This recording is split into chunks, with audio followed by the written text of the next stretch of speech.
Não sabes qual é o problema? Isto está mais lá para ali.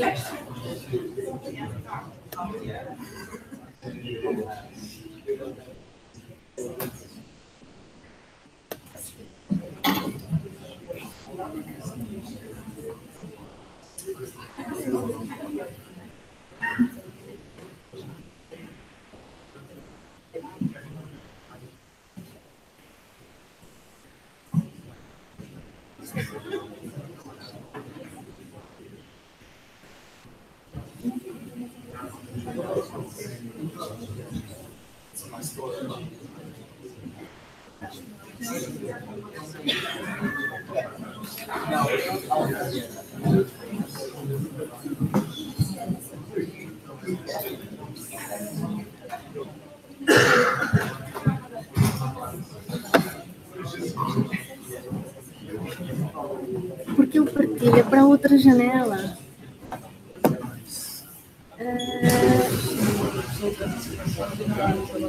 Espaço.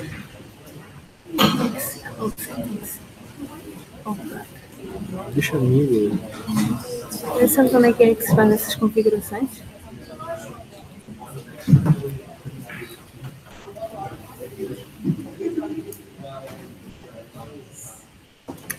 Mas é uma... peraí, aqui uma...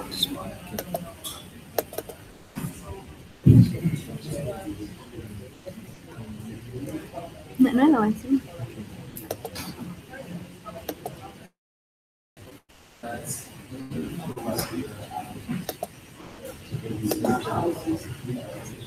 Não, mas tu fizeste trabalho.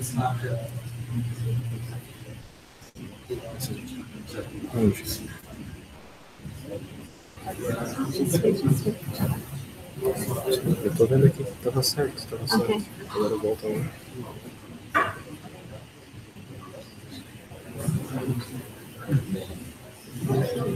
Não.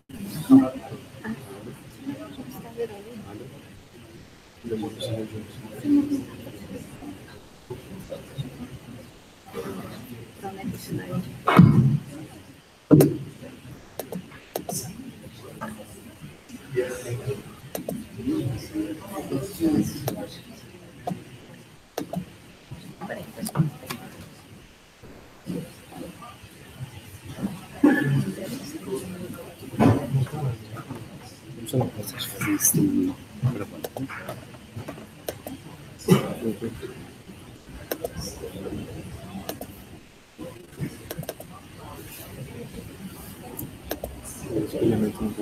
Mas pronto, agora já está.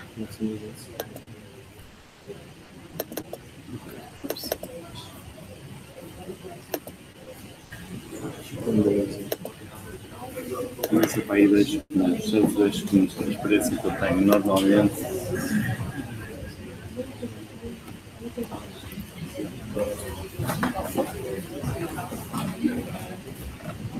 I'm sorry for the delay.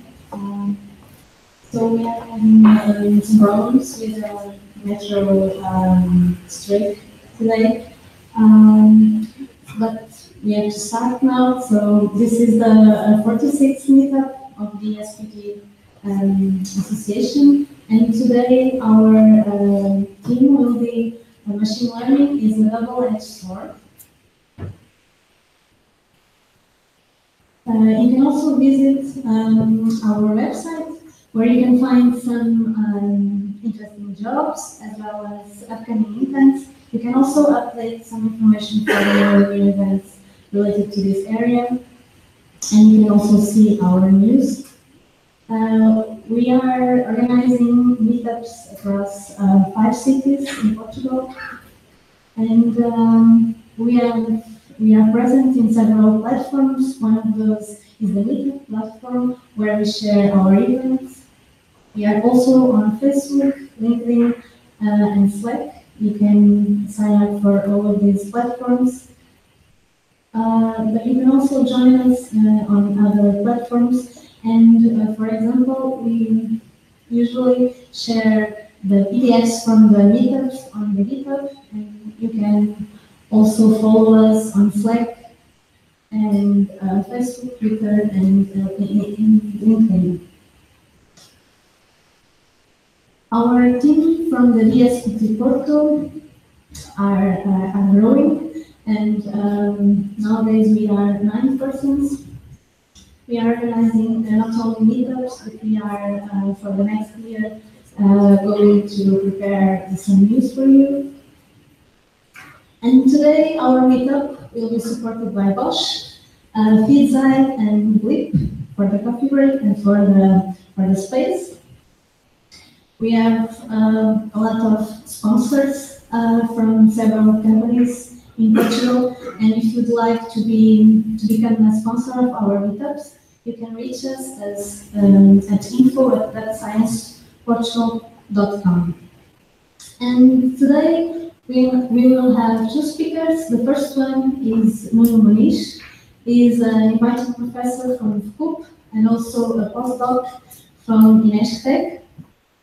Nuno will talk to us about machine learning is available, insecure, and inefficient. This is the bad side of machine learning. And after that, we'll have a group photo and also a beer break. And the second speaker will talk to us about the path to an IA-driven company. Luís Roque is the CEO and co-founder of Up. So in the end, if you'd like to join us for the dinner, you can also sign up in the doodle that is shared in the meetup event. The dinner will be at restaurant Nogueira. So let's get started with Nuno Muniz.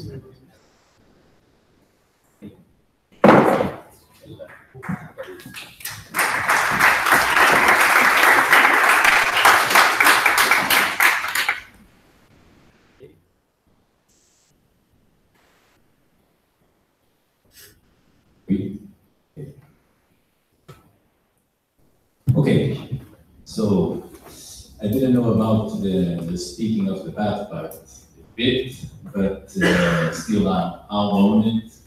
And just preface by saying that it's not the bad part, but some worries, some preoccupations, but we'll speak after. So the title is Machine Learning is Gullible, Insecure, and Inefficient. Basically, this is a provocation. I work with machine learning, so these are some of the problems, but there are a lot of good things. Okay, the introductions are done. It's there. Just another note, I'm also one of the coordinators of the Data Science Hub of Inesctec, new initiative that basically combines all of the data science of Inesctec and serves as an interface with content. So, machine learning has helped a lot. Basically, we can see the impact of machine learning nowadays in so many areas, from smart farming to technology and machine learning applies to the oceans and environment, to health, to smart industry, what's not, and the list goes on and on and on. And it has impacted all of us in many ways. Some of them we don't even know. They have also brought a lot of surprises recently, basically the superhuman intelligence of deep learning and its ability to beat the Go champions and chess champions and what's not. Obviously, this creates a lot of hype, so these are just some bullet points from people in and around Google. So the first one is Sundar Pichai is the CEO, who said early this year that AI is more profound than electricity or fire. Okay, maybe overreaching, but still okay. The second is Andrew Nguyen, a founder of deep brain, not any longer there, but say that if a typical person can do a mental task with less than 1 second of thought, we can probably automate it with AI.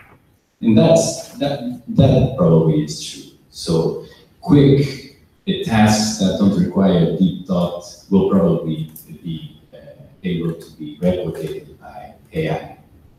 Then we have Francois Cholet.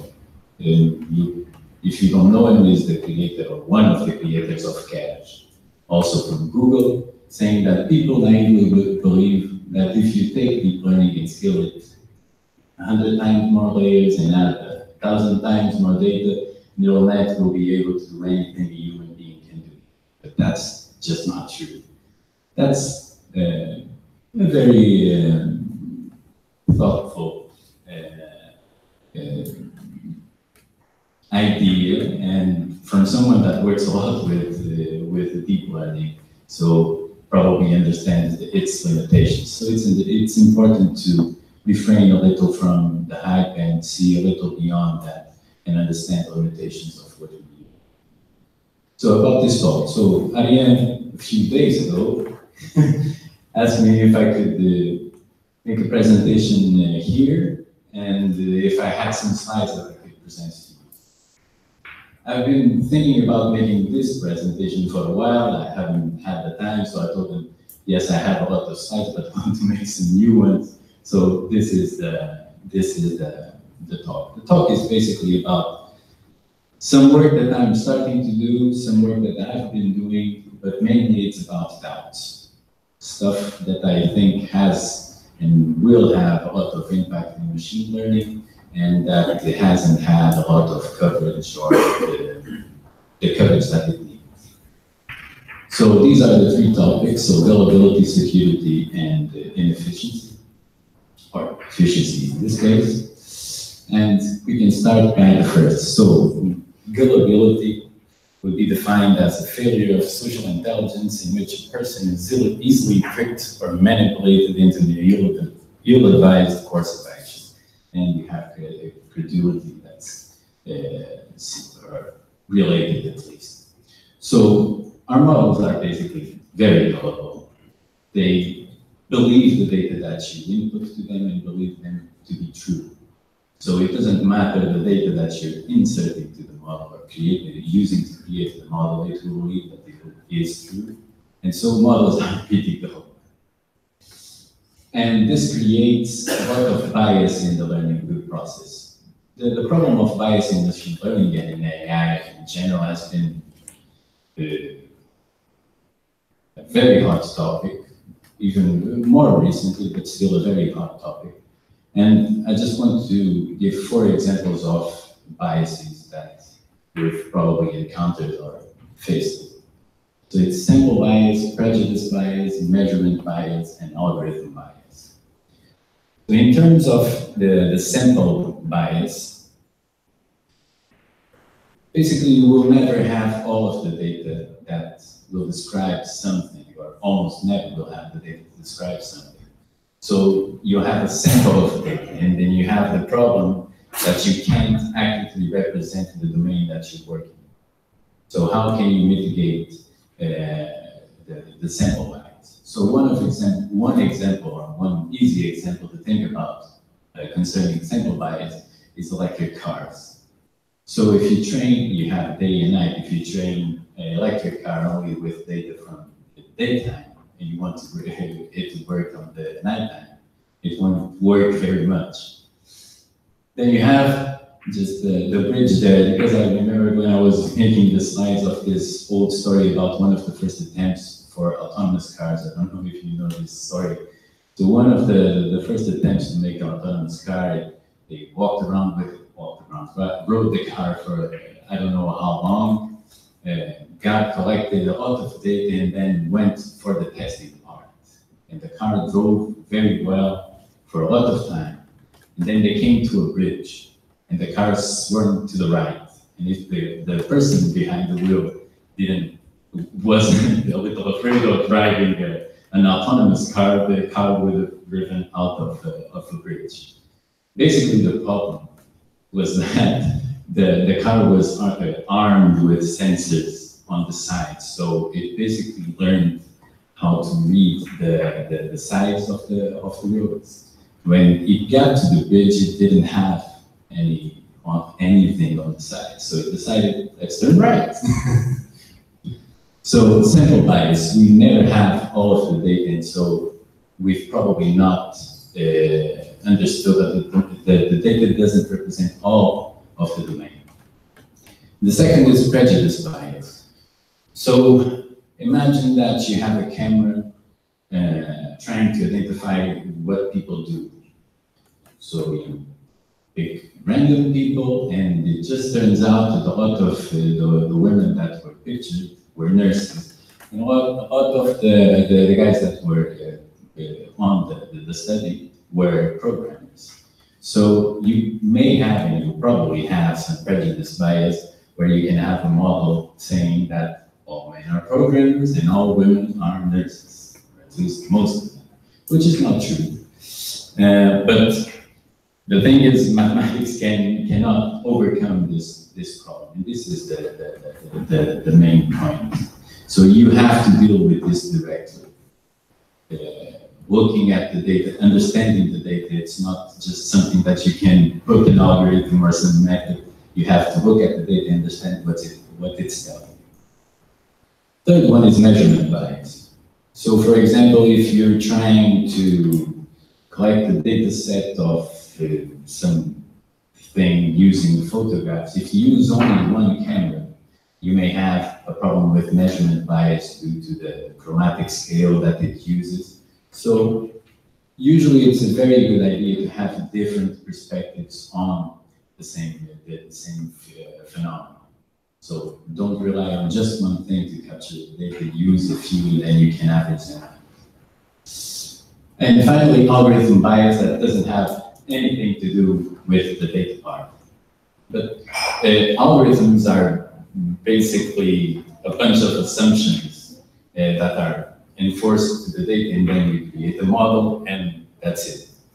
So we need to think how to mitigate algorithm bias, and to do that, you need to understand what are the biases in the algorithms. For example, one of the most common biases in algorithms, chasing the mean behavior of the data. So if your objective is to predict extreme values, for example, which is basically my work still today, but my main focus of work, you'll have a problem because you'll be applying a model that will be trying to predict well the average behavior of the data and not the extreme values. And this could be a problem of you predicting extreme temperatures, extreme focal points of pollution, and what's not. So it's very important to understand what the model does and not just pick them out of a line and let's run all of them and not understand what they're trying to do to the data. Still, there's a larger problem or a broader problem. Models are basically opinions in mathematics, and you punch in the data, the past data or the present data, but they don't actually invent any future. But they are capable of creating their own reality. The example of the car is one of them. So this is a question, so can we incorporate some type of auto-reflection or auto-regulation that will create an adaptive mode for models that are capable of understanding the broader view, let's say, of the data? This is the question. Actually, there's a lot of work on this subject. Post-processing is just an obvious choice where you have some prediction and you can have another model that is concerned about other things than just predicting the value. But still, it's an interesting question to handle biases and to put us in check. The second part is about security. Would anyone venture to say if the models are safe? To affirm this? Anyone? Yeah. I wouldn't either. Models are not safe. every deployment of models, and even in operational terms, are prone to all types of attacks. And this has actually been one of the most recent, how can I say this? So warnings from a lot of people at the frontiers of artificial intelligence and machine learning, because we've been picking up machine learning and applying it to everything, but there's a lot of problems that we've overlooked, namely the part of its security. So I want to talk about three things: integrity, robustness, and privacy. So this is basically my definition for secure machine learning. I've been working on this with two other colleagues in the Faculty of Sciences. So first, the integrity part. So the idea is that you should have learning architectures that are capable of withstanding sort of denial of model situations, maintaining the expected performance. So basically you have, instead of having that, let's create a model that does this, you should think about how can I distribute the learning procedure and keep it resistant enough that if someone comes in and basically deletes a model, it could still run and run well. The second part on robustness would be the ability to sustain attempts of model biasing attacks with things like data injection, using strategies to keep the data coherent. So to learn what's a normal behavior of the data, what's slightly not normal behavior of the data, and try to understand what's actually something that's trying to be injected, something that's trying to forcibly change and bias the model towards something else. This is actually a problem that has been studied a lot recently with adversarial learning.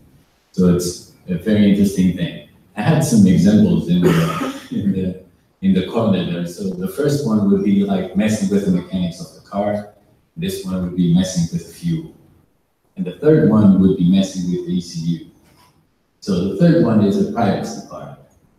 And we should ensure that not only data, but data and model should be private, should have some type of privacy guarantees. In terms of the data, that it's anonymous, and in terms of the models, that it won't be able for someone to get in, look at the model, just print the model, and have a complete understanding of the domain that it's working on. For example, for industry, this would be very bad. Someone has access to just one model, they can understand the domain. Not a very good look. So the problems are what? So what can go wrong? Some examples are biased acquisition of data, where someone fiddles around the devices or the sensors that you're using to capture the data. Reverse anonymization. Yeah, so the anonymization procedures that we've been working with have probably all of them been proven that it can be reversed. So we need new ones. And data spoofing, so it's the injection part, the reverse model engineering, understanding the model, the business understanding, so someone that can access the model or interact the model in order to understand the underlying data, and the obvious one of model shutdown. Someone goes there and just deletes a model. And how can it be avoided? So you have the part on the data validation, making think of strategies to keep the data coherent. You have differential privacy, where it's a type of guarantee to all of the users that if you take out their data, that it's, okay, let's phrase it differently. So it's a guarantee that the data from someone is not crucial for the whole. So if it's taken out, it's okay.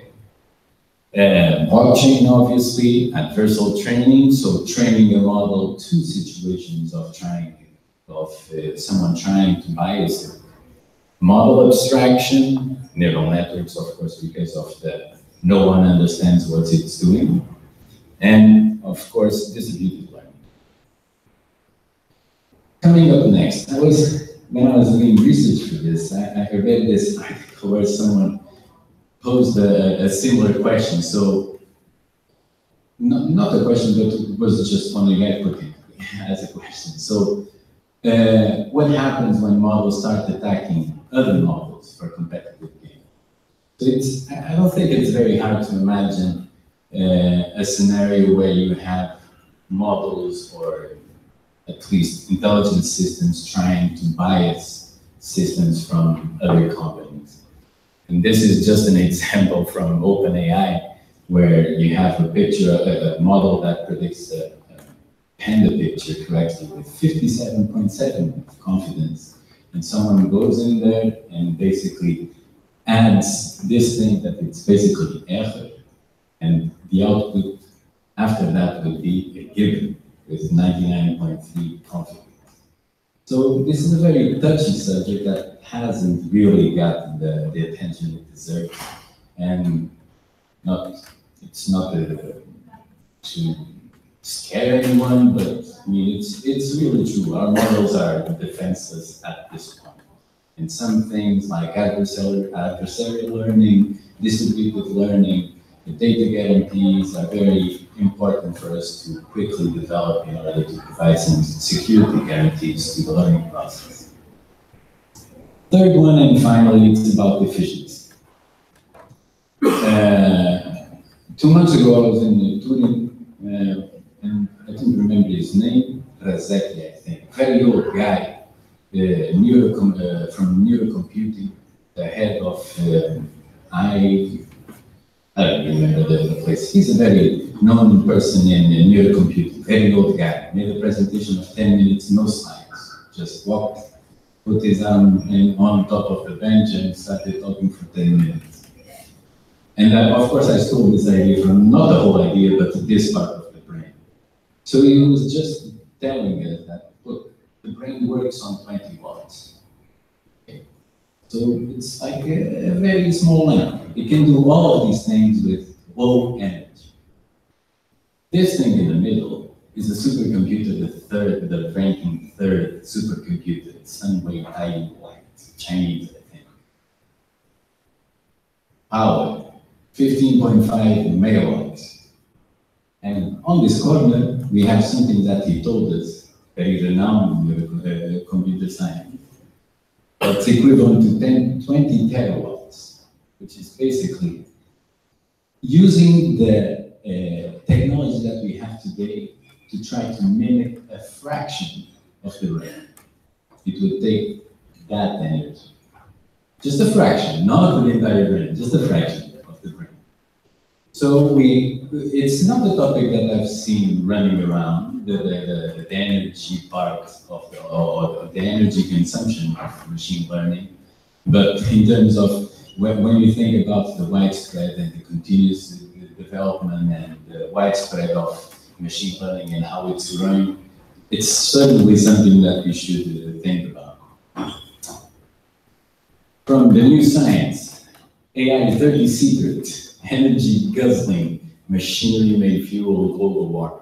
Well, I don't know if it's too much or not, but one thing I know for sure that we can't assume to be turning a lot of things that were done manually and to automate it and not expect it to have some kind of impact in terms of the amount of energy that we consume. So there's some truth in this. So this is just an example of a car where you have a screen, a dashboard, the cell phone, and I don't know how many things that are spending energy. Actually, the automotive industry is one of the parts of industry that have a lot of industry in energy efficiency. Also, for example, cell phones. You can't run complex models in a cell phone because it basically will run out of energy very quickly. So there's a lot of interest in this, not just because of the climate, but for me it's because of the climate part. The problem with this problem, partly the redundancy, is how can we estimate the energy consumption? Well, we can, but there's no straightforward approach that is cross-platform and that can estimate the consumption, the energy consumption for different types of algorithms. So this is a major wall that we have to break through, but still there are a lot of ways that we can estimate it. They are very situation dependent, but basically you have analytical and empirical part, basically estimation and measurement. You have two techniques, the simulation part and the power measurement controls, and on two levels, architecture and instruction. Basically, you can have some device measuring the energy that it's spent. You can have some type of energy consumption model that a lot of processors now have, so you can also use that. But still, you have a problem when you want to compare a lot of them, and you want to share that work, and you want other people to do that, because it's difficult to have a comprehensive and consistent approach to measure this. So this is one of the caveats to achieve this. And green machine learning, what should come next after we solve that, would be for us to start, at least sometimes, to think about the efficiency or the accuracy of models, not only based on the metric that it's using, that we're using to measure its success, but also on the energy that it's consuming. This is many times related to the number of cycles or what's or not, but you have a lot of things that you can do to reduce the energy consumption, but still, hopefully we'll arrive at this point with some type of consistent measurement of energy consumption that is broad enough to be used by everyone. So, to green machine learning, we'll need, what I was saying, a standard cross-platform approach to measure the consumption, a broad benchmark of data domain algorithm performance in terms of energy efficiency, to know the impact of parameterization on this. For example, I arrived at this part of green machine learning because of a talk that I had with a colleague in Sweden. She actually works on a lot of these things. I'm just coming in. She's the real thing in this field. And she was telling me of this work that she was doing, where basically she tried to study in data streams the impact of parameterization. Basically, her results, it's 90%. So she could achieve basically the same accuracy with a lower 90% energy consumption. But from our way of viewing things, the 90% plus consumption would be deserved. Well, maybe it's not. And one thing that we really need is to establish a performance energy efficiency trade-off. We need to understand what makes one another tick. So, to recap, this talk is just about three things. There are a lot of things, but those are the ones that I would that I'm working on, and I would like to see some solutions and some type of stride going forward in the near future. So to have some type of collective endeavor to really go about understanding and caring about the underlying biases. It's over 170 biases that we have. Of course, you're not going to see all of them, but I mean, they've actually identified more than 170 types of biases. So we have a lot of problems with the data, and not just the data with ourselves and the algorithms. The second part on security, I think this will be a very important thing in a very recent, in a very short time. And then the efficiency part, which I think it's a decision, but I hope that we make enough developments in a short time to enable this to be something a little more widespread. Just to wrap up, 4 things. Reliability and explainability. Actually, we can't trust machine learning at this point. We can't trust it because we look at the results, we deliver them to the domain experts and we say, is this enough? They say yes. But actually, most of the times we don't perform enough tests and extreme tests to know how it will function. And this is just something that we should think about, coming up with a solution that it's automatic to test this, or some type of framework that we could all use in order to be widespread and to provide some type of guarantee. The second one is accountability. Where did it all go wrong and who's to blame? First, never blame the model. The worst thing that we could do is start calling a model as he or she. It's a it. If something failed in the machine learning algorithm, it's your fault. I'm sorry. There's actually a lot of debates, legal debates, about this part. And we should really resist the attempt of trying to provide some juridical framework or what's or not to models. They don't. If it fails, it was you that failed. You didn't capture something, you didn't understand something of the data. You didn't have all of the data, so yes, my bad. But still, we should be aware of this. The third part is generalization.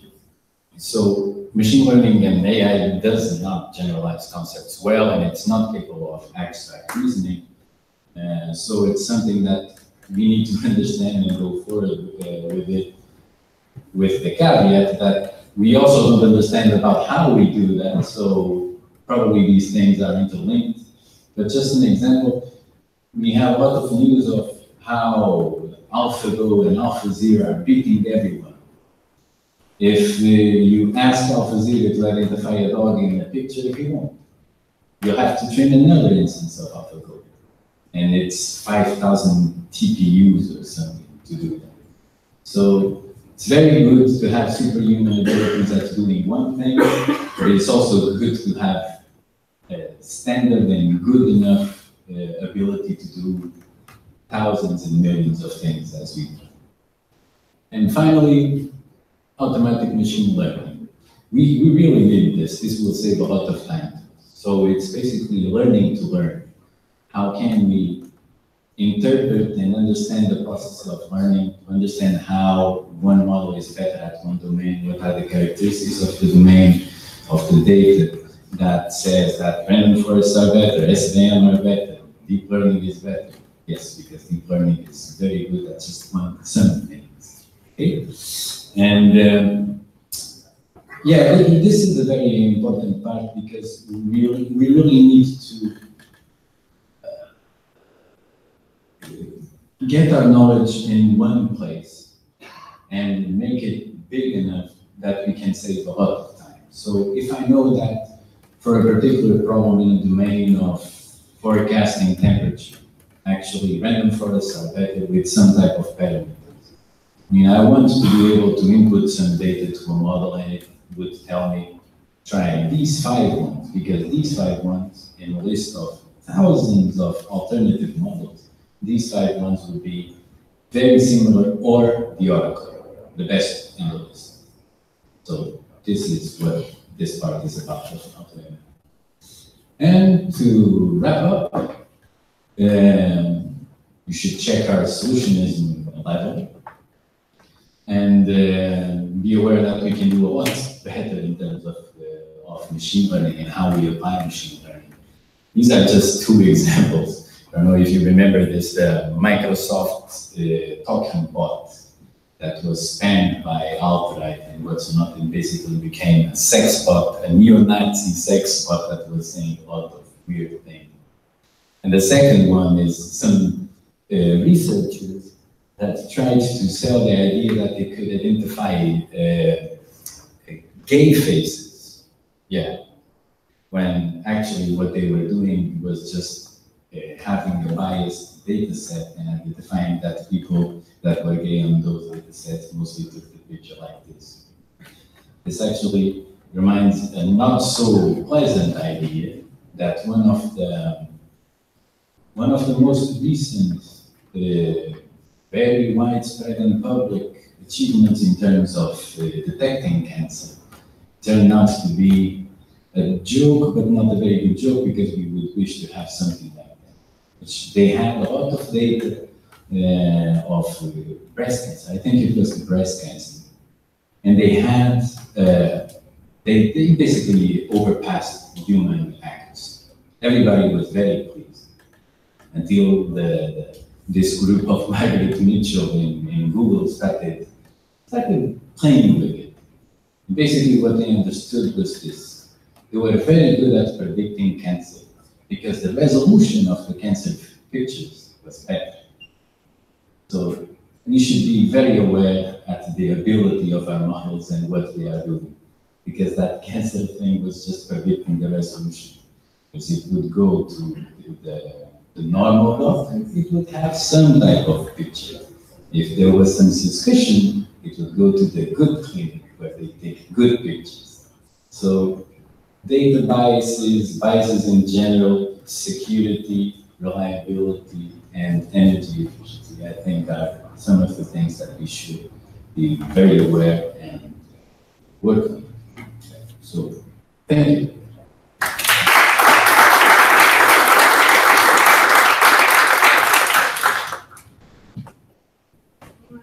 Questions or comments?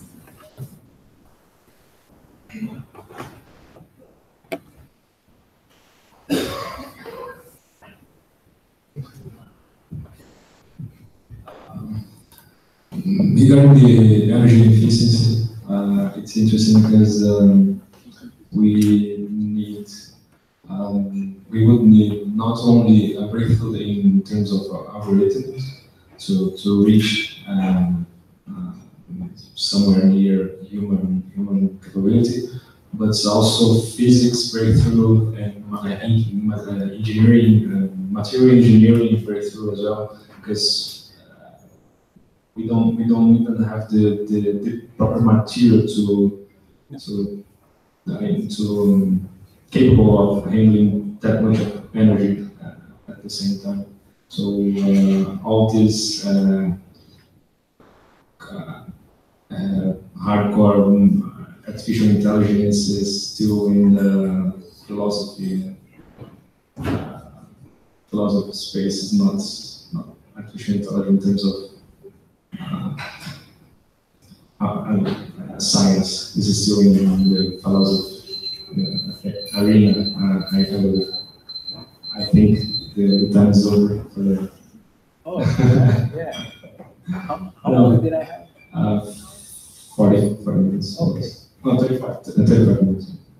No, just a comment. Yeah, I mean, don't understand me wrong. For example, deep learning is a great tool in terms of natural language processing, image recognition. I mean, it's great. So were SVMs in the 90s and the big fever of random forests in the 20,000s. I wasn't there, but I enjoy a lot to speak with all the researchers when I go to conferences and talk to them about deep learning. I mean, there was a time 20 years ago when you would go to a conference and it would be like everyone was using SVM. Everyone. SVMs will save the world. Then they find out that SVMs are good at these things and that thing. Then came Bremen with the random forests. Random forests are going to save the world. And all of the conferences had random forests everywhere. I mean, they're all very good, but they are just tools. They have mathematical assumptions. Some of them are spawned from one field, so they're very accurate and very thoughtful and mindful of one type of problem. We should explore all of them and understand how they can work and do not work in each of the fields. But in overall, yeah, we don't have we're not even near the technological level that we need to even to mimic a fraction of the brain. But what we'll have soon is widespread dispersal of models that have some type of smartness communicating with each other. We already have that. But in terms of autonomous systems that are able to learn from each other and have that on a widespread, cross-domain, cross-platform, whatsoever, that would be a very good test to see. And I would not like to see the energy go on that, but still, it would be very interesting because I think that's a tipping point. We work with machine learning, we have a lot of machine learning, people of industry working with a lot of machine learning and have very big infrastructures with machine learning. But on a big picture, there's a lot more that's coming. I mean, when this gets widespread and you have little sensors processing a lot of data and doing machine learning on the spot and stuff, and communicating with each other and learning from each other, that would be, I mean, give it a year or two and I'll come back.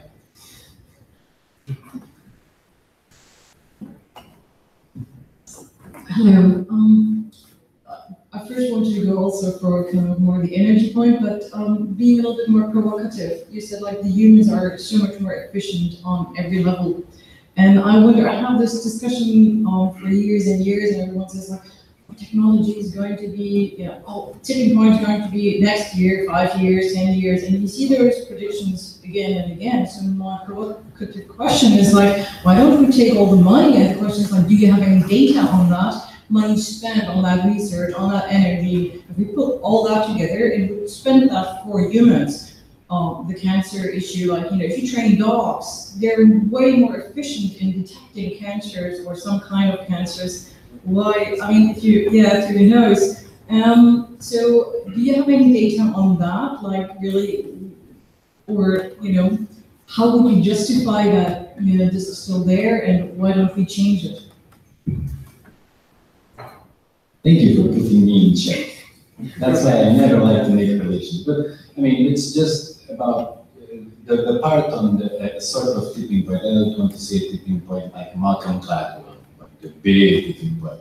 But I mean, you will have a situation, you're already having a situation where people are developing and testing a lot of autonomous distributed systems with capability of automatic learning. So the thing is, the lessons that come from them are, there are a lot of gray, but let's look at the zeros and ones. It could be a complete flop, or it will be some kind of weird news. That's my point. On the other part, it's the solutionism side at the end. I mean, this I can't say, but I'll say this. There are a lot of works in machine learning that will be solved very easily without any type of influence from machine learning. There's a lot of hype on let's apply machine learning to this. Why not? I mean, you should be rather coherent with what machine learning wants to do. For example, Andrew McGinn had that the citation at the beginning. I mean, if you have something that doesn't take you a second to process, it can be replaced. Sure, but do you need to replace it? That's the question. I mean, in some cases, yeah, and in others, no. and yes, there's a big hype with overall artificial intelligence, and there's the need to explore a lot of other things. And yes, I think on one part, we're benefited by, for example, the money part, because there's tons of money rolling into everything that you want to do in AI. If you want to do this, you'll probably find some money. Whilst in other areas, you do have a lot of promising evolutions that are underfunded and are basically hitting the brick wall. I don't have a solution. It's a political problem. There's a time to vote. I don't know. I mean, there's no good answer to that. I mean, but for example, the part on the dogs is very Yeah, because they actually have a very good cancer protection system, and we should spend a lot of money trying to understand that.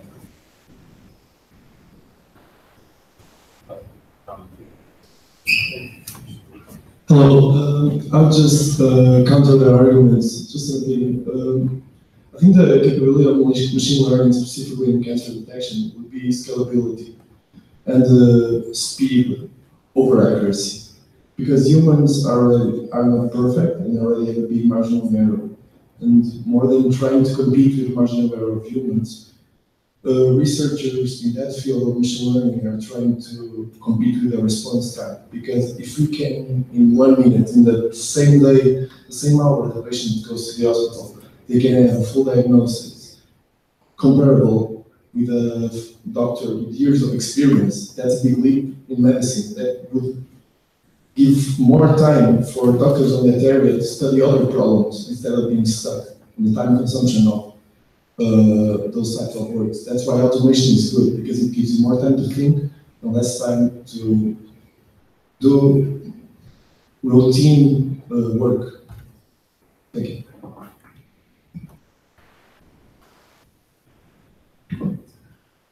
Okay, yeah. I mean, there are a lot of routine works that are bad for your health. Of course, I would like to see those types of work being automated, provided that there's some kind of alternative to mass unemployment. But to your point, on that specific domain, the problem is that the accuracy part, you just can't be sure that it's actually that accurate.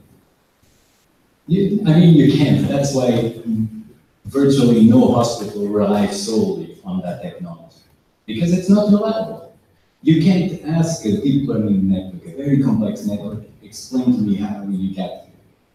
There's no firm assurance that it's not just recognizing the resolution of the picture. I mean, it's not that, of course. And in these recent developments where a lot of solutions have actually rose above the supposed line of accuracy. But the problem isn't that, is that knowing what I know, I want a doctor.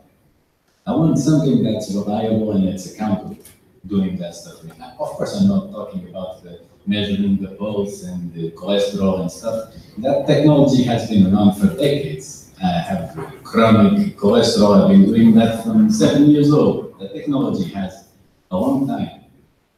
The other part, I mean, we know how to get there, but we just need something that we can rely on, that we can say, you got here because of this, and I agree with you. That's how you get it. It doesn't mean that there's other ways to recognize cancer. Of course there are. But if the model recognizes them, some type of entity that's accountable must say, yeah, we missed that. And that's a very good way to go about it. I mean, I think that's the problem. There are a lot of areas where machine learning has at least provided evidence that it would be good for it. But the problem is we circle back to the same thing. I don't trust something that doesn't tell me how they got there. It's like, I don't know, playing efficacy. We can continue this discussion during the I need a beer. Yes. But before, can we gather all over here to take a photo?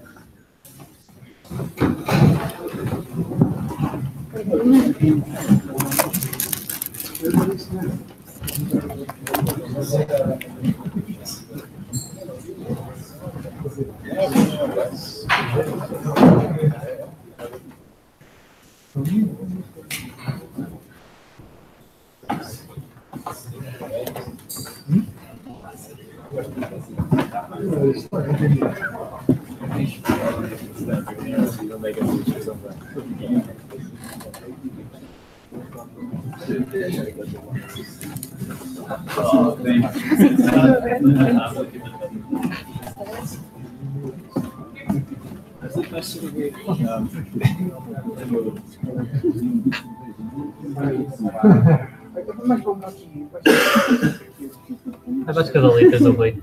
Vai para as cadalitas ali.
Passa à frente.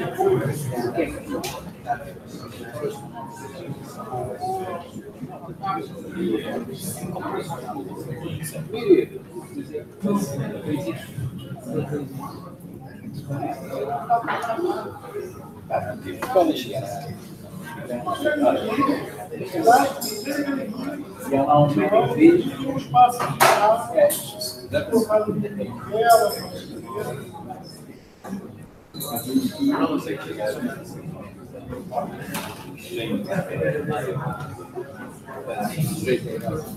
milhões de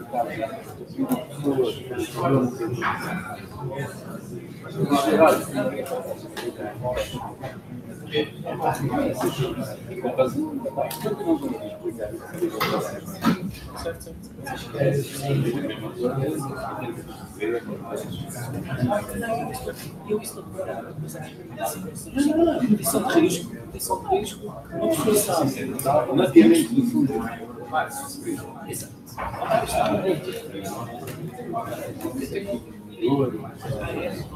Eu pensava que era aqueles gajos. Sim, eles estão na PDL, que é um chance de e depois um chance de é difícil. Estou a falar de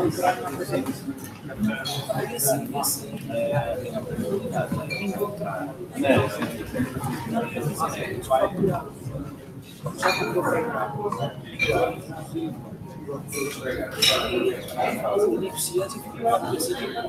aí sinceramente, por acaso foi mal jogado.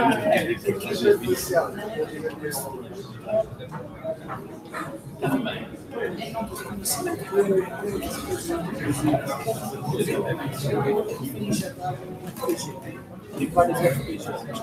Tu tens ali fazes a passagem dos vídeos, fazes passagem dentro da frente. Tens essa então eles conseguem, mas na consciência, por exemplo, restante.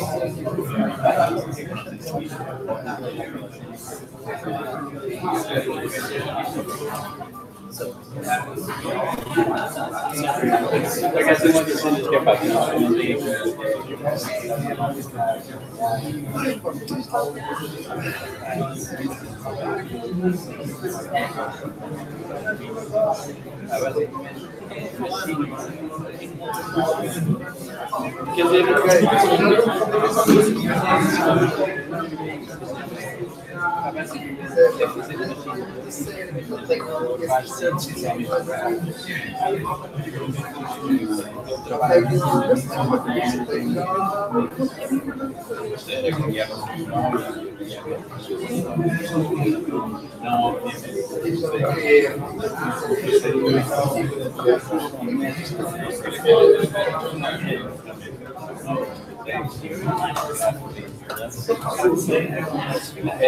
isso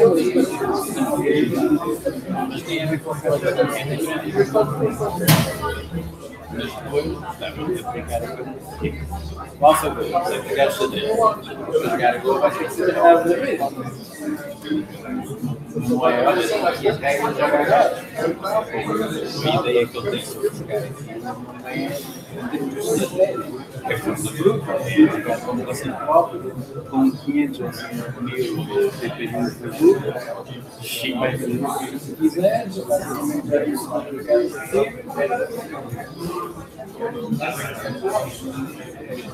Eu não sei estas opções todas.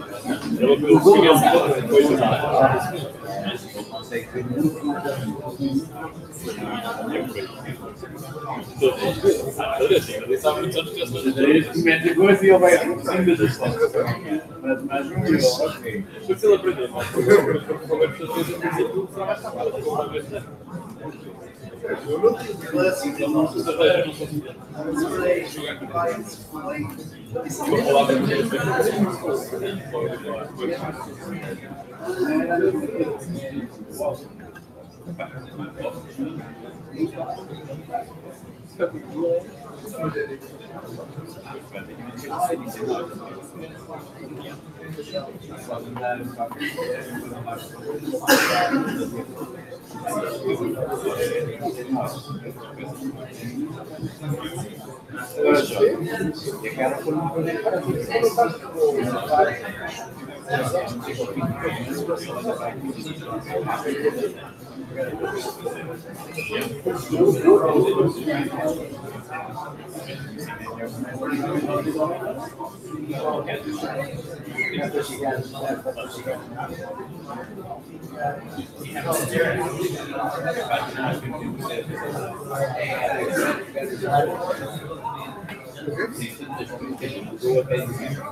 Provavelmente depois de 7 anos que ficaram um pouquinho de xadrez, começamos a fazer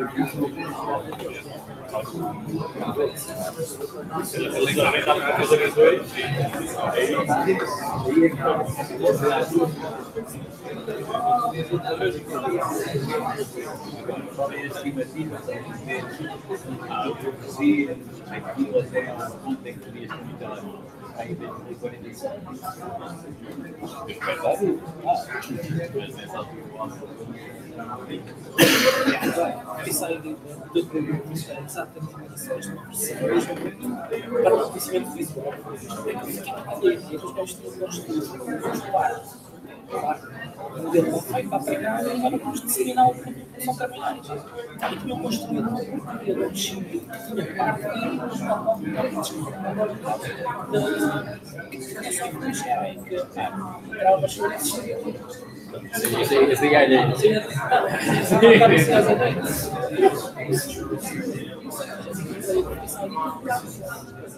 ou pelo menos eles embrulharam aquelas apresentações deles à volta deles.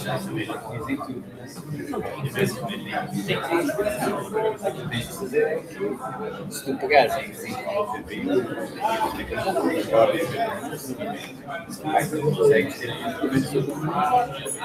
Posso-me juntar aqui ao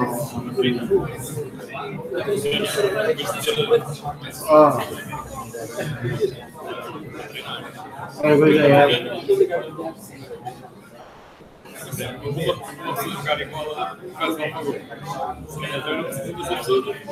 Eu vi Salvador, portanto, é uma estupidez precisamente. Aquilo é.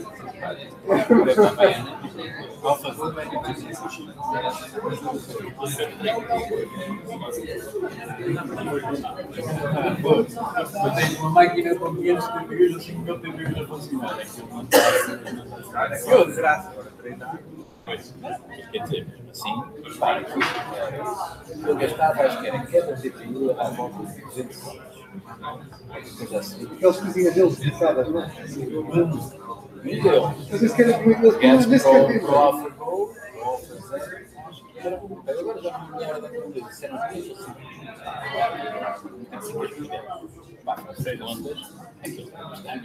assim, é barato, não é eles nem dizem quanto é que gastaram e tem. É só qual é o consumo de energia do sentido. É aqui.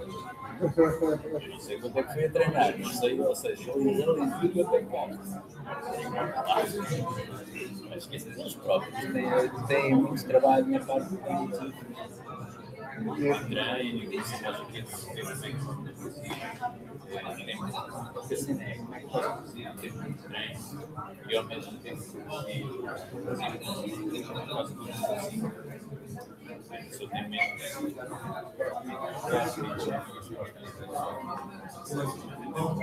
Pode ser. Também se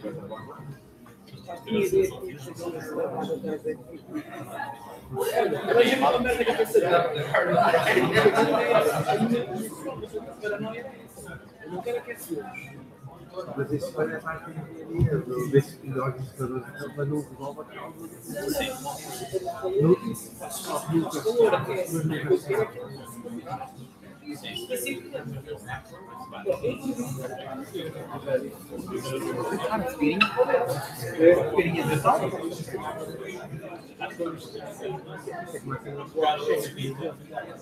A malta fica mal.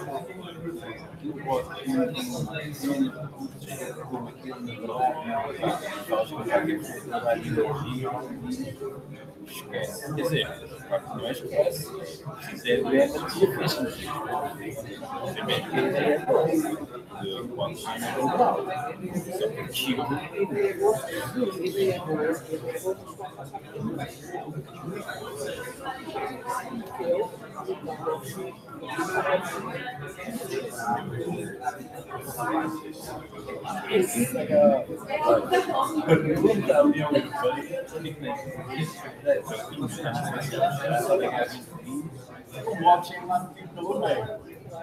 perguntas que eu não sei. Não, mas é isso também não é assim, estará eventualmente pensando bem de alguma maneira para.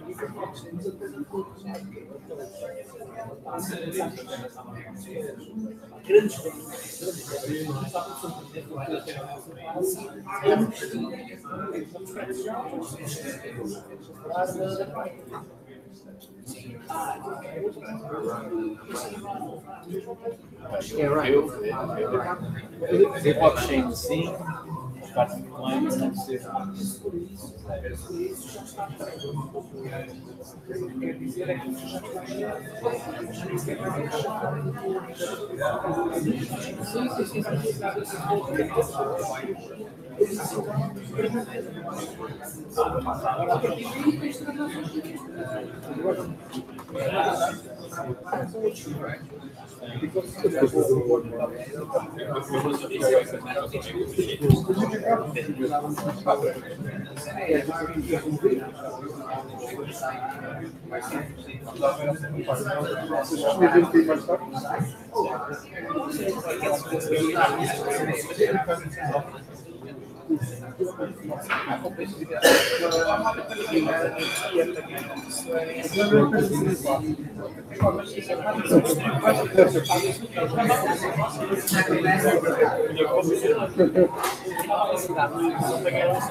com essas utilizavam muito essa estratégia.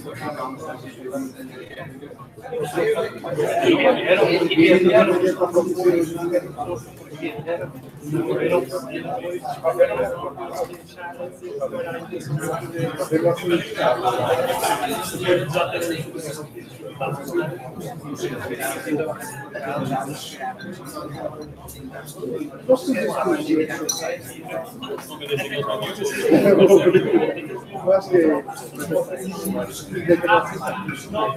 que deve ter só de comentar. Como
é que eles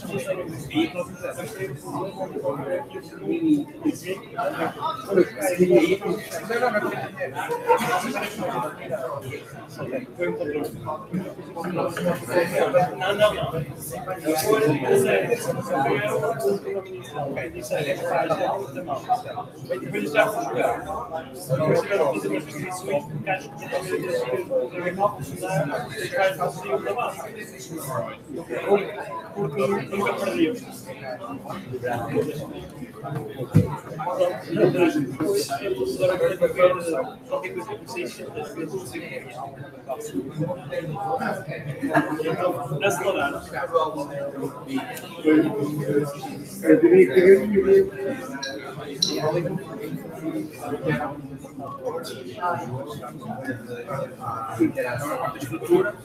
porque ali eles têm critérios que não têm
For the second part, we will have Luis Roque, that is the CEO and co-founder of Hub. He will talk about the path to an AI-driven company.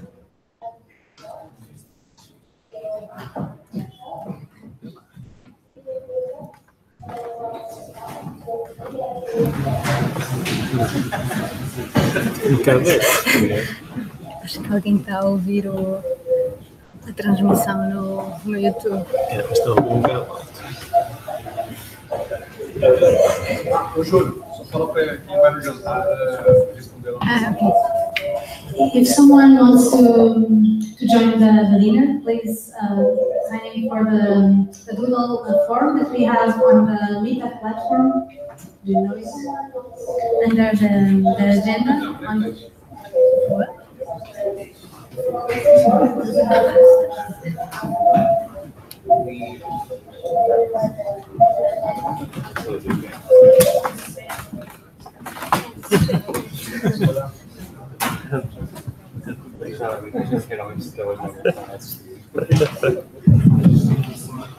Thanks, Luis. Thank you. Thank you. So guys, I'll try to make it short because we are a little bit late and it's already late, so I know you're tired. But let's try to look at this path to an AI-driven company. My suggestion here is for us to go through every step that we believe that is this path, and we'll make sure that you understand and that you can see the biggest point that brings you to this stage. And so, a little bit of background on Hub, just for you to understand a little bit the business behind all of this, and Hub is focused on building this collaborative platform that manages the entire supply chain of a fashion brand. So we are focused on fashion brands, and we built this product to help them manage their supply chain from their suppliers until the end customer. And obviously we have a problem that we found in the market, and the problem is the complexity. So one brand works with a lot of different entities. They work with their suppliers, they work with the logistics partners, so they have different warehouses, and they work with different sales channels. So they sell on e-commerce to you guys, to your houses, but they also sell in stores. And they also sell to retailers, for instance, or marketplaces like Amazon or Farfetch. And so you end up with this very complex, very not collaborative at all, because you are talking about different partners and also different platforms. So to overcome all of this complexity, the brand uses different platforms. And so you end up with using Shopify, but they also use different platforms for stock management, to shipping management. And so there's a lot of information spread around your platforms. Our solution is a much more organized structure, where a brand is using all of this infrastructure that we basically integrate with. So our partners, they are using all of this infrastructure to leverage their business. And so the brand is on the left, all this infrastructure is on the right. They are managing from their suppliers until their end customer, everything in our product. And everything is digital, so the goal is to have a 100% digital experience with us, and also in a SaaS perspective. So it's a software as a service business model, so it's a very easy one, it's a very recurring one also, and you don't have upfront costs for integrations to use different partners, to use different features. So everything is included in a very simple pricing model, and this is a little bit also the edge that we bring to the industry. In the end, and to wrap up this context, we have a brand on top using our product to manage everything and all the partners that we have on the network. And this is really the advantage. So it's very easy, very simple, and you end up having one brand with a very simple life in terms of all of this complexity in terms of logistics, and they really can focus on their core activities. They have to be very good on developing their product, and on selling them. So doing digital marketing, they're doing campaigns, outdoors, whatever is their strategy. But the main goal is everything, and we call this the share of wallet of logistics. We end up having 100% of share of wallet of logistics with these brands. And this is really a value-added thing for us, because you end up with a business that is very sticky. So the brands, once they join us, it's really hard to leave us. And so we come up to the point that we are here for. And this is the path that I want to share with you, that we believe that we are, and that we believe that is happening. And you saw, for instance, Google, and you saw the different strategies that Google have had over time, and you know that now is AI first. And so we will try to understand what is the difference from all of these strategies, and looking backwards, understanding where are we coming from. And I just put here product-driven because it's what we are most used to it. But before that, we had services-driven companies, and you have different approaches to the problems with the process-driven design. So you have the consultancy companies like Deloitte or whatever. They were helping you building process mappings to overcome the problems that you were facing. And suddenly, there's a new trend, and suddenly there's an approach on product basis. And so the companies were starting to build products to overcome the complexities. And so it was well spread around the globe, and suddenly everyone was building a new product. And the problem with the product vision that happened back then was that you wanted to put everything in your product. So your product started to become too complex because you have everything in it. Because the way that you had to overcome problems were by building a feature. Everyone knows what a feature is, so you know Scrum, so everyone is building features every day of the week. So it's all about putting out new features on the product. What we forget is that every time a feature comes out in a product is something that I, as a customer, as a user, has to use it. And one of the key things that we benchmark a lot, so this is one of the things that we do a lot is benchmarking. We know, for instance, one of the companies that we benchmark from in terms of product development is Intercom. Maybe you know what company is Intercom, but they are very product driven. They are very good on product. And in their last keynote, one of the key things that they shared was, well, guys, we have 4 features that our customers use. The rest is long tail. The rest is below 5%.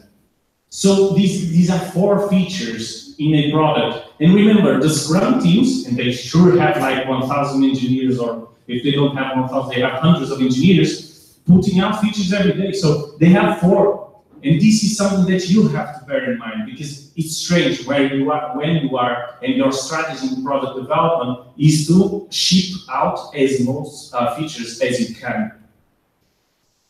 And let's see what this gives us in terms of this journey. Data-driven. So afterwards, obviously, the products started to collect a lot of data, and companies suddenly have a lot of data about us, for instance. And with all of that data, you can really leverage some decision-making. And so instead of focusing that much on features and customers and usage, you were looking at the data that you are generating, and suddenly you were extrapolating how was your customers' behavior on their own utilization of the product, but also on their own business. And if you could leverage more than that data, so data from a social network, whatever, you could even add more quality to your decision-making. And so suddenly the companies had a lot of infrastructure to leverage this data, and a lot of analysts doing a lot of analysis for the senior management to take decisions.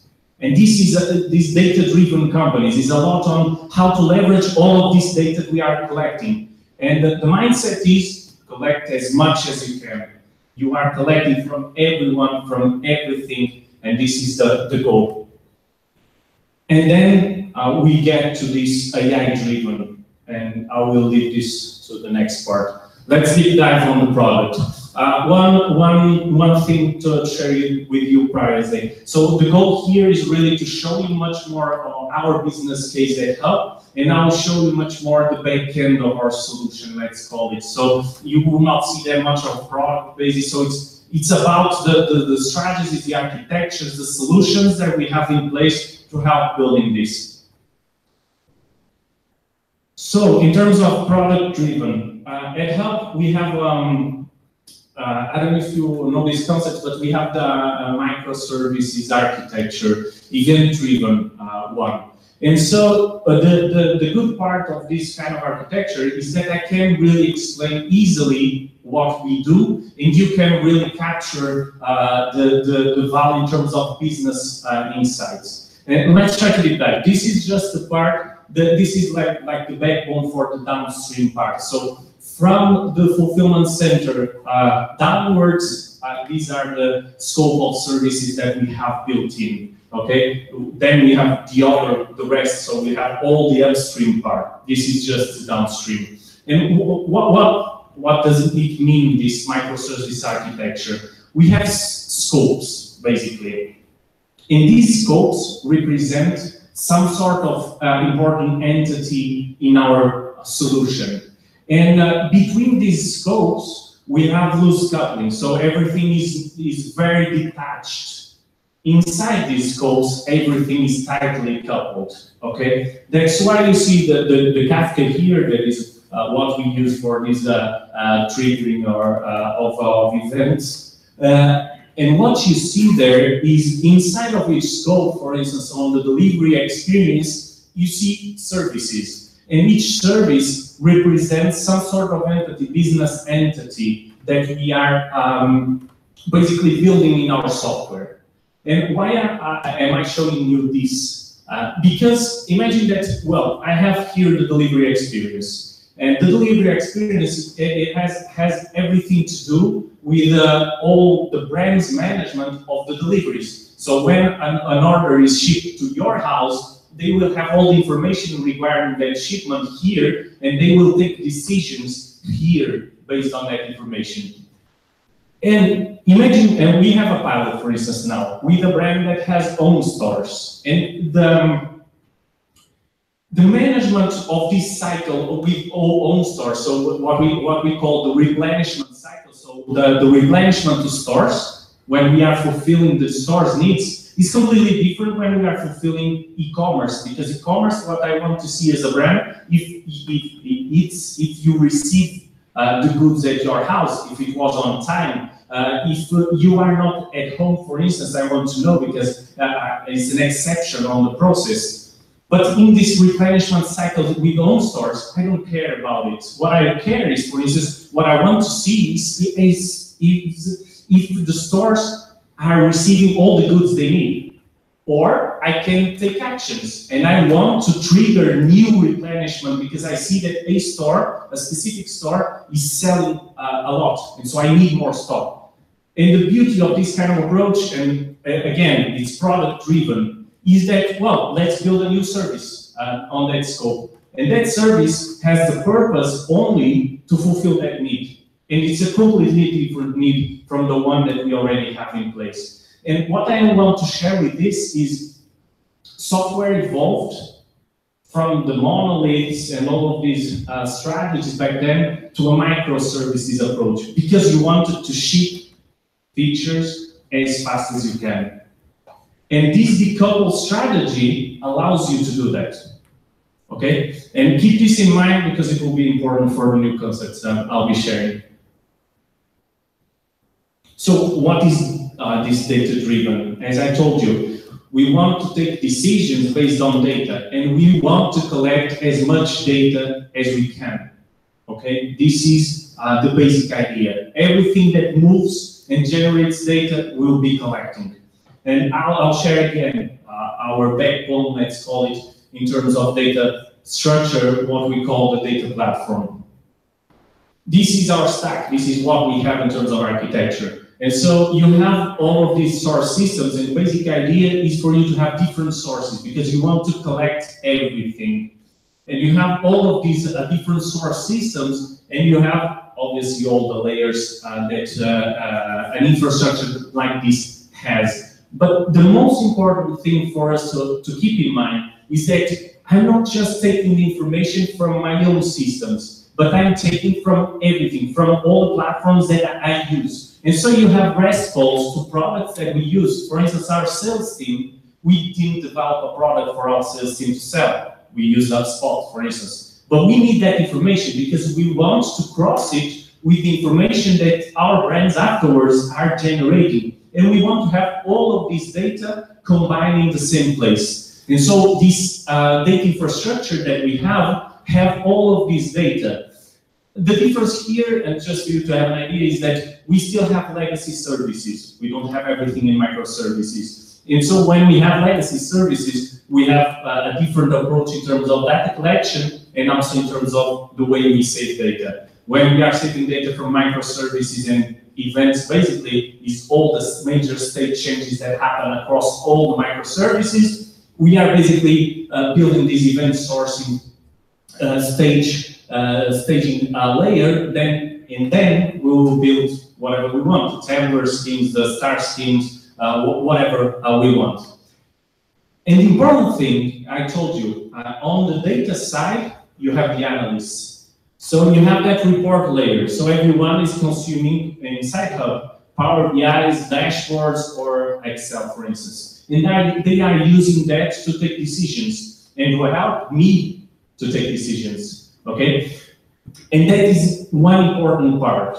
But the other important part is what you see down here, is the beginning of this analytics platform. Because this analytics platform, and you can then leverage it on whatever you want. We use TensorFlow, we use, these are the platforms basically that we use. Could be directly on Python, this is the language that we use to program models, but we can use platforms like TensorFlow or for optimization purposes, Gurobi, for instance. And this is the important part. So we are seeing here the new possibilities that are being opened. So we have all of this data, and what should we build with it? So it's not just the decision makings that our analysts can compute every day and doing some statistics and whatever. Is the ability to set up this in a much more recurrent way. And when I say that, I don't mean that we want to just automate. That's not the purpose. It's not just automate processes. That's definitely not the purpose. The purpose here, when we look at an AI-driven company, the goal is really to tackle all your problems basically using models. And so you are not tackling them using process mapping. You are not tackling them using features. We are not tackling them using analysis, ad hoc analysis or reports that our analysts are building. We are tackling them using models. This is like, when I see Google saying AI first, what I understand from their concept is, well, every time a problem comes up, well, let's build a model. And let's see what this means in terms of architecture and in terms of business-wise. Okay, so this is a quite complex graph, and they will be like this from here on, but the goal here is for you to understand what is the high-level framework that we use. So here is just a high-level map for you to understand. We never build models just to build them. We know that we have a problem to tackle. It's like we never ship a feature that doesn't have a purpose on the business side. It's like, I want to, I don't know, reduce the time that the orders are taking on transit or whatever. There's always a business goal that is aligned with the purpose of the product itself. The same with models, is the same approach. What you see here is all the entities that I was talking about. So we have Hub, but we have the customers, the brands. Well, the customers could be you, the brands, the suppliers, the carriers, or the transportation companies like UPS, DHL, the 3PLs, so logistics partners, whatever. Everyone is basically working in our product, directly or indirectly. So if we are integrating with them, we are receiving, and taking action. So I am the one deciding and taking actions on my partner's warehouse in the Netherlands. So I'm the one saying, you have to fulfill these orders today in the morning. And he will start fulfilling, and I will receive all the information that is happening in the Netherlands live. And what you see is our product in the middle. So everyone is directly or indirectly working with our product. What you see down here, and look at this in this perspective, is you see our data platform. So everything is, in the end, being concentrated in our data platform. So we need all the information to take decisions and to build things. What you see here is the beginning of these models, because they don't start right as models in the first day. So what we are building is proofs of concept. And so we are building a lot of proofs of concept to help giving insights, for instance, to brands or to solve one specific process or problem. And afterwards, everything is aligned with that vision that I will explain shortly, and then everything is productized. And I will show you an example. So an end-to-end example of this framework in action. So I will show you exactly what we shipped, what we are going to ship this Wednesday to the customer, okay? And just on that part, so the goal, the ultimate goal that we have is really to optimize this very, very complex supply chain. Because this supply chain, for you to have an idea, we have 50 brands that work with 20 different sourcing origins, so they are purchasing in China, in India, Bangladesh, whatever. They have advanced stock positions, so we have warehouse in Portugal, in the Netherlands, where every item passes by, and then we ship them to the end customer to more than 80 countries. So it's a very complex flow of goods, okay? And the idea here is, well, I have to take a lot of decisions along the way. It's like the goods are coming out from China. Should they go directly to Portugal or to the Netherlands, or to Portugal and after to the Netherlands, or to Portugal and directly to customer? What should I do? This kind of decisions is happening all the time. And so the main idea here is what you see on the middle. The blue part is much more the optimization part. The red is where we use machine learning, and we will talk about it. On the supply chain side, what we are doing is optimizing all of these complex networks. So we need to know where to put the stock of a brand, for instance. So we are taking all the time these decisions. And the goal is to always optimize this dynamically. So if a new brand comes in and it's from the US, or if I open a new warehouse in China, this has to optimize itself, because I will not put in place 10 analysts just to know what I should do next. So the idea is that this has to adapt. And so if you know what an optimization model is, it's not more than one objective function. You want to minimize or maximize something. We want to minimize time and cost. And you have constraints. And our constraints is a lot of these kind of models is on demand and on capacity. Okay, and so this is what you see here. Sales forecasting is the demand side. We need to know what is the demand ahead of time, because we need to understand if I'm moving the goods to the Netherlands, I cannot move it. I need them tomorrow. Maybe I have to move them a week earlier, and so I need to know the demand pattern, and I need to know the capacity that you see down here. And the other thing is the disruptions, because all the time things are happening. We can miss a delivery because there's a strike, like we have on the subway today. Some things like that can come up, and we need to, afterwards, to be able to change something to still be able to fulfill the needs of the customer. And so, again, this is the high-level objective. Let's see how this deep dives with that architecture that I showed you earlier. And so suddenly, if software evolved to this kind of microservice architecture, why are we still doing these very, very large models, building these very, very large and complex models? And you say, oh, but wait, because if you build a lot of models, you could be sub-optimizing. That's the truth. But in the end, it's the same with the product development. So if we were using monoliths, everything is much easier to develop. But in the end, it's much difficult to innovate.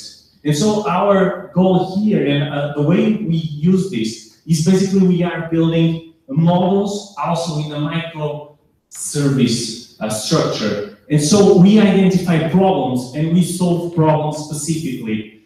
Well, the problem that could arise is on the error side of the models, because you know that there's a bullwhip effect. So if a model actually is used or builds features to another model, what happens is this: if this model already has an error rate that it has, because every model has, it can start this bullwhip effect, because the next model will take decisions based on the error or the first one.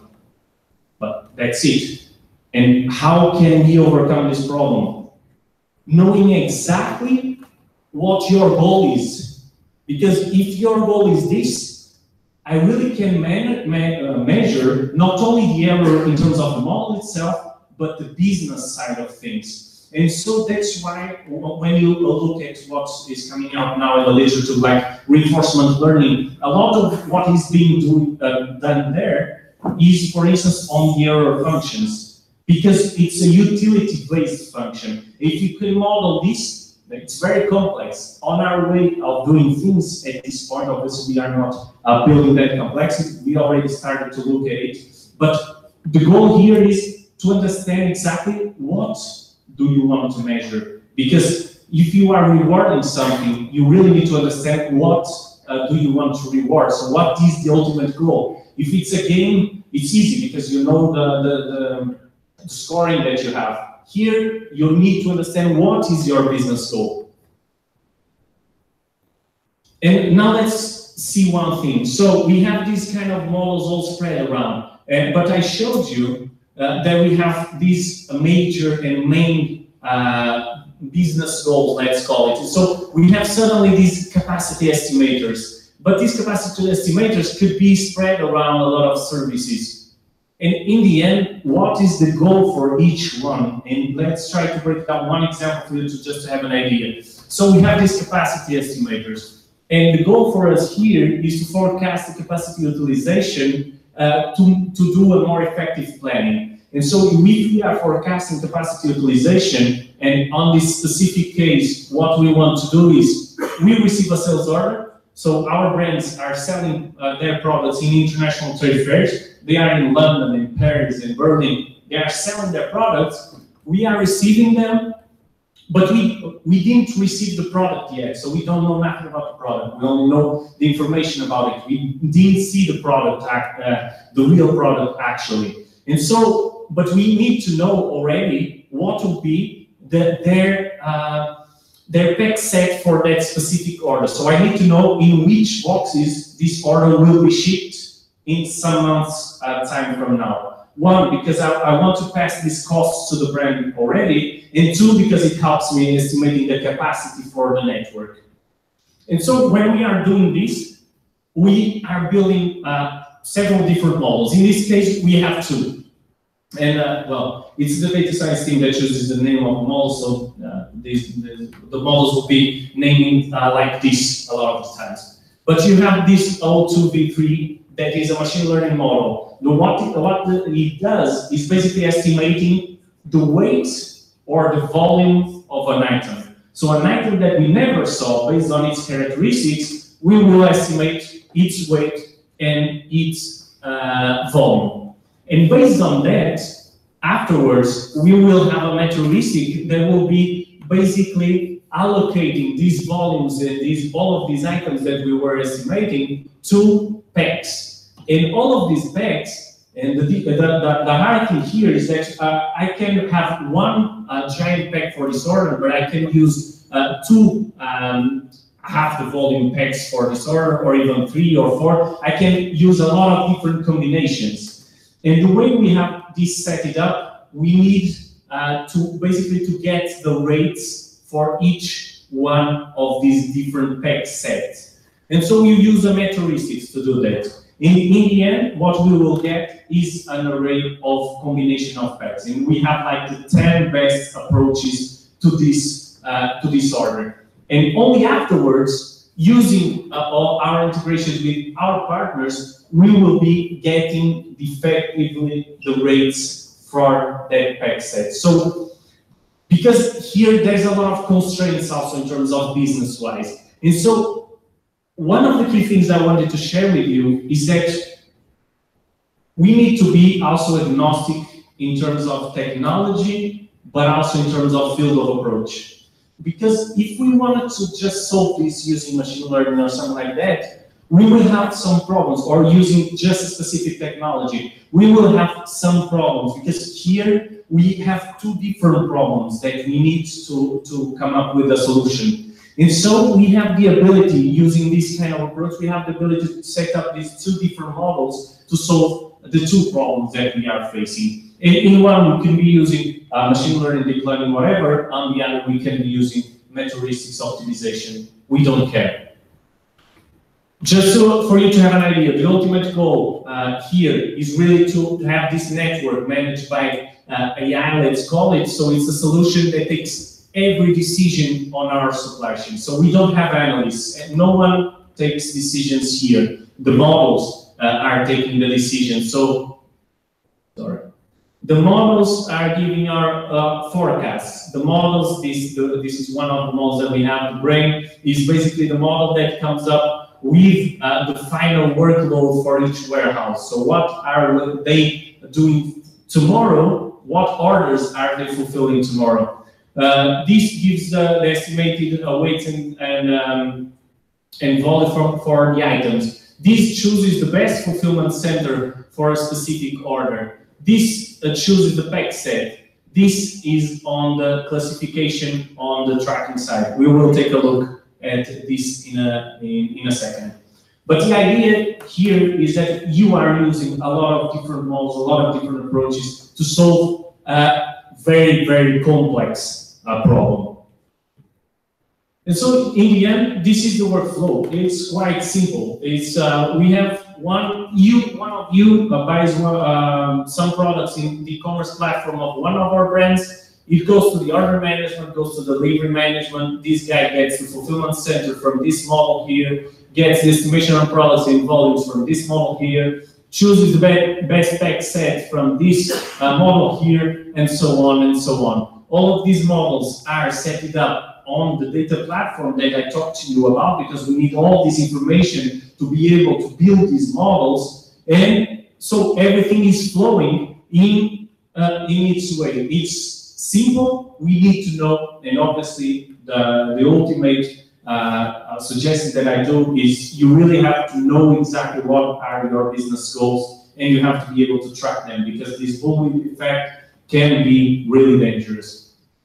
But the end goal is you have the end-to-end scope. It's like it's from the beginning to the end. You have the control of absolute everything. It's domain-driven. So I have these kind of models. They are domain-driven. So they are connected to these domain-driven services I have here on the software side. I have always dynamic data, because I'm always access the lab data that I have here, or the service data that is actually coming in. And it's agnostic in terms of technology and field of approach, and that is the idea. Yeah. So you're talking about, can you give us an idea of the technological stack that you currently use? And you were also talking about the models themselves. Can you give us an idea of how long it takes you to currently test a model, such as the one for weights, for instance, and the full circle, how long it takes you to test it, train it, etc., then place it in production? Definitely. Can I answer that in Indian? Oh, sure. Just because I will add some information that could be valuable to this discussion. It's more on the business side, but I just want you to, it's really quick, but I just want you to see what is this in action. So what's the end goal? Why are we setting all of these infrastructures, all of these complex architectures? What is the end goal? This is the end goal. So this is one thing that we are shipping on Wednesday to the customers, okay? This will be shipped on Wednesday. This is our AI-driven tracking experience. And the tracking experience is really simple. Is everyone you you purchase something on Amazon or whatever, you already receive those emails that are basically saying where your order is, that is arriving, whatever. And so this is the experience that you as a customer has. We also have the experience for the brand, so the one that is selling to you. But how does it look like? And we will spot the differences. So basically, this is our sales pitch, blah, blah, cutting edge market research, blah, blah, blah, blah. With our practices, your customer will be able to trace orders from purchase to the delivery to their doorstep. Okay, this is the full end-to-end process. And you will be receiving real-time notification at every key moment. So your customer is receiving when the order is shipped, when the order is arriving, with the details of your order and the estimated delivery dates when your order is arriving, and all the main steps from this process. So we will receive everything, very focused on these important data, and it's what we call algorithm generated. Here is what I've been telling you. So, and how does this work? This is enough information, important, and you can see more in terms of details of this order. This is the important part. All the possible exceptions that might impact your order are now tracked. So we didn't receive from any carrier that we use like an exception. What we receive is the information. Imagine that a Chinese guy buys from one of our brands. We receive basically the textual input from the guy that is driving the truck in China, stating that, well, the customer is not at his house in Chinese. This is what we receive, okay? And from that information, we will be processing that, so we will be translating that to English, and we will be applying, in this case, deep learning, so an LSTM to it, and we will be classifying the messages according to our requirements. And we started to classify the messages, and that's why we can come up to this in-transit order, or if an exception occurred. And in this case, we can even state what kind of exception is. So it's on hold. And after that, I still can get more details on that, on how should the customer proceed with this information. And so and that's what I was saying, so you have clear instruction to fix any exception. So you have all information available here, and what happened to your package. And we gather all of this information in one place, all personalized. But the goal here that I wanted to state is, what is the difference between this and some other solution?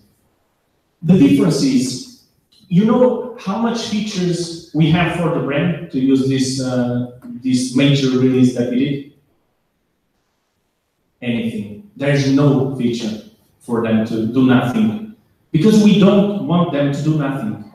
We want everything to run, and we will be the ones taking and running for them, because we are the ones with the intelligence to take these kind of decisions. And I can tell that what we have basically here are 3 models that we built with this LSTM network. So basically, one of the models takes the hierarchically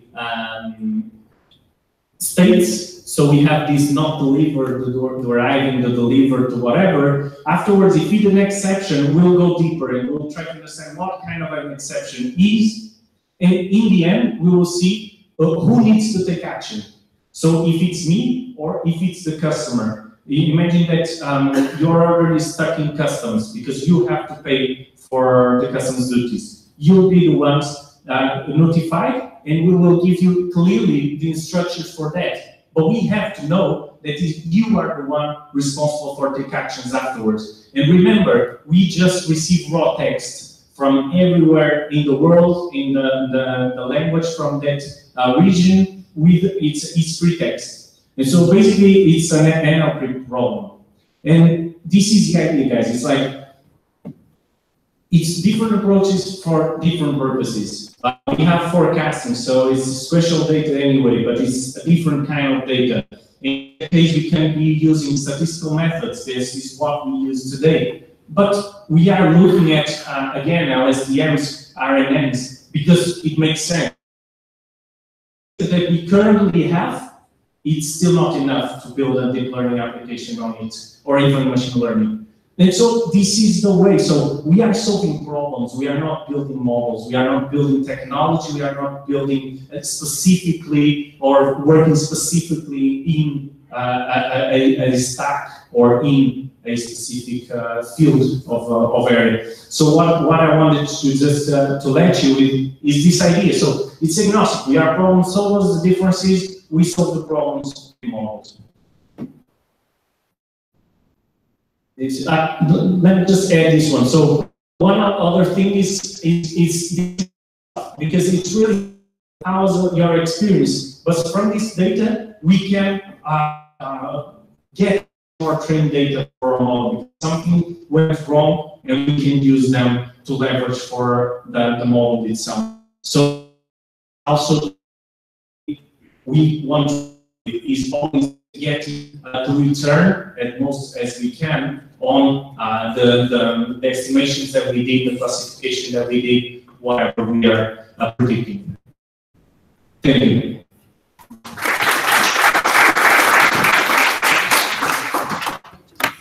Sorry, let's get back to it. Your thoughts? The technological stack. So technological stack. So we use a lot of Python. Okay, and we use Python not only for modeling, machine learning, blah, blah, blah, but we use also for software development. So we use frameworks like Flask, Django to build microservices. We use also Node for synchronous calls when we're talking about gateways to, for instance, integrations with our partners. We use, what we use more? In terms of software development, we use Postgres in terms of databases mainly, and well, these are the most important ones. What we use afterwards is for the data stack, for instance, what we use BigQuery from Google, and basically our data platform is everything is on the Google infrastructure, so it's serverless. We don't have servers. And it's very easy to work with, and it's very, very, very scalable. One key thing that I didn't told is about Kafka. So it's the heart of our microservices architecture. Is everything is asynchronous. So Kafka is what is managing, is basically brokering messaging here for all the events that are triggered. In terms of data stack, so we have BigQuery for all the data infrastructure. We have Google Studio and Power BI for the client side to consume all of this data, and afterwards for modeling, Python again, so last cycle learns all of those stuff. We have TensorFlow for more complex models, so deep learning applications. Everything is on the Python API for TensorFlow, and we have more platforms. We have, for instance, we have this brain model that I talked to you about. Is built on, we basically build all the model, we instantiate all the variables, all the constraints, all the objective function, everything, but then we solve it in this Gurobi platform. Again, Python API that we use for their platform. Because it's really a really complex model. It's like on the hundreds of thousands constraints instantiated for each time that we run, so it's a very complex model, and they have it very, very optimized. So a little bit on the stack, that's the stack. Any follow-up to that was, have you identified any obstacles with TensorFlow throughout the, throughout your whole process? Yeah, of course, it's like, it's not obstacles, I won't say obstacles, but they don't do everything. So it's like, you want to optimize hyperparameters. They don't have like functions built in. You have to build them yourself. But well, you build like a grid search or something a little bit different depending on the model that you are building. they don't have built-in like cross-validation, for instance. They have other things, but basically we build those from ourselves. So it's a little bit, I think that's the mindset. So it's not like I want people to just go to the TensorFlow and use TensorFlow and everything that is built in on that platform. No, it's like we need something to optimize the hyperparameters. If they don't have it, we have to build it. And so it's like we will build like a library that everyone can use with those kind of capacities. But yeah, we find some constraints with that. I can tell that we started with cache, for instance, but we start to see that in terms of hyperparameters, when we are setting up complex stuff like LSTMs, you don't have that much flexibility, and so we got a little bit lower on that side. But I would say that, well, it's not obstacles. I'm going to say obstacles. It's like you have to build something yourself. And how long does it take to get the models to? It depends completely. It's like, imagine, for instance, on the forecasting side of things, we do a lot of research, real research. So we go to the field and try to see what is the best state of the art. We'll start to build proof of concepts, and then we can ship like the first model. Because we have microservices, I don't care that much if obviously it has to have some threshold that we specify in terms of error rate. But if it's more, above that threshold, it's okay to go to production. But we know that we have space to improve it. And again, it's microservice, so I don't care about refactoring. We never refactor things. It's like I throw it away and I build a new one. And that's the idea. And imagine, in this case, forecasting. It's a completely new approach that we are doing. I can tell that we have, it's not in production yet, in this model, and I can tell that we've been researching for like 5 months now. Because it's on research side. It's like understanding what is the best model to that problem specifically. If you're talking about this classifier, for instance, well, it took us like 2 months from research to ship it, because it was much simpler. But I can tell that we started with using machine learning, like random forests, and we got like 70% of accuracy. When we started to implement LSTMs, for instance, because this is spatial data, it's text, we ran up to 95. So it's a very, very good accuracy rate.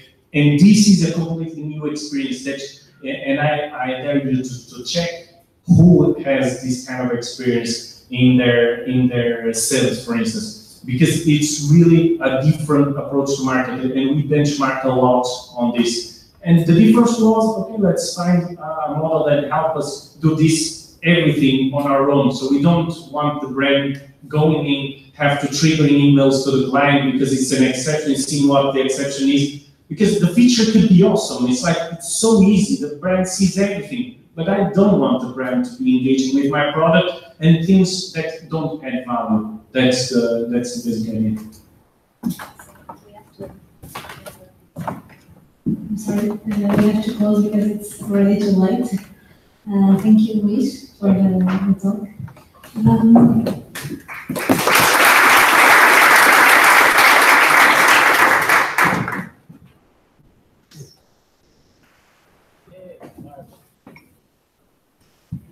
Just final slides. Next week, that week, there will be another event from Porto AI on Tuesday, and you can also see another upcoming events on our website. You can also collaborate with us, sending us interesting events to publish on the website. An overview on this year. In what regards to the meetups, we were on 5 cities. We have organized 26 meetups across the cities, and we have more than 1,000 attendees and even more beers. And actually, we have 1.3 beers per person, and we have raised our KPI regarding last year. So other events, actually this past March, we have officially established our association as a non-profit organization. We have released our website, and we have organized our first one-day conference. And we're also present in more than 23 events across the country. For next year, there will be more meetups, which means more beer as well. We will have a second edition of the DSPT Day, and we will also improve our website in which regards to new type of content and events. And if you have any type of feedback, you can reach us at meetup.porto@datascienceportugal.com. And thank you very much, and have a Merry Christmas.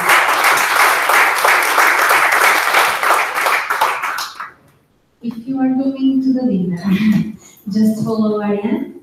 It's a restaurant Nova Era. Thank you for coming. Thank you, Luis and Nuno, for the talk. Thank you.